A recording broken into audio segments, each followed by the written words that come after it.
അപ്പോൾ ജിമ്മിലെ പുലിക്കുട്ടികൾ പാടി നടക്കുന്നത് നിന്നെക്കുറിച്ചാണല്ലേ? അതെ, 20 ഗ്രാം പ്രോട്ടീൻ. മസില് കയറാൻ ഇതിലും മികച്ചൊരു ഇന്ധനം വേറെ ഇല്ല. ഞാൻ വെറുമൊരു പൊടിയായിരിക്കാം, പക്ഷെ തലമുറകളുടെ കരുത്ത് എന്റെ കയ്യിലാണ്. നിന്റെ ബോക്സില് കംപ്ലീറ്റ് ന്യൂട്രീഷൻ എന്നൊക്കെ കണ്ടു.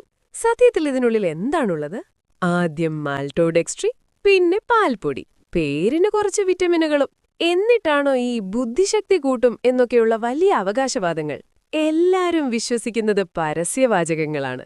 പിന്നിലെ ചേരുവകൾ ആരും അത്ര സൂക്ഷിച്ചു നോക്കാറില്ല.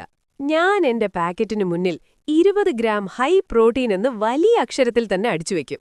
കൊള്ളാം, പക്ഷെ ആ പ്രോട്ടീൻ വിഴുങ്ങാൻ എത്ര ഗ്ലൂക്കോസ് സിറപ്പ് നീ ഇതിൽ ഒളിച്ചു വെച്ചിട്ടുണ്ട്? രുചി കൂടാൻ അത് കുറച്ചു വേണ്ടേ? വാങ്ങുന്നവർക്ക് വേണ്ടത് പെർഫോമൻസ് ഇമേജ് മാത്രമാണ്. പഞ്ചസാരയ്ക്ക് ഓരോ ടെക്നിക്കൽ പേരിട്ട് നീ ആളുകളെ പറ്റിക്കുന്നു, അത്ര തന്നെ. എങ്കിൽ നിങ്ങൾ വെറും കാർബോഹൈഡ്രേറ്റിനെ ഡെയിലി സ്ട്രെങ്ത് എന്ന് പറഞ്ഞു വിൽക്കുന്നതോ? എന്റെ ബോക്സ് വിൽക്കുന്നത് വിശ്വാസവും പാരമ്പര്യവുമാണ്. അതാരും ചോദ്യം ചെയ്യില്ല. എന്റെ റാപ്പർ വിൽക്കുന്നത് ഒരു മാറ്റമാണ്, ഫിറ്റ്നസ് എന്ന വലിയൊരു സ്വപ്നം.